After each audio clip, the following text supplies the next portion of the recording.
Silang kanhi PNP Chief Alan Purisima ug laing napulo ka opisyalis sa PNP wala na sa serbisyo sukad kagahapon. Ang Office of the Ombudsman mipagawas kagahapon sa dismissal order ni kanhi Philippine National Police Chief Alan Purisima ug laing napulo ka opisyalis tali sa anomalous deal nga pagpanghatag og lisensya ngadto sa mga nanag-iya og armas.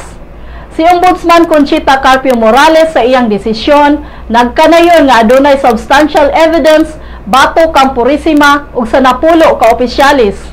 Labot sa pagpalagpot sa serbisyo, ang mga opisyalis gikuhaan og mga retirement benefits, gikanselar ang eligibility ug gidid-an sa pagkuha og civil service examination o re-employment sa gobyerno.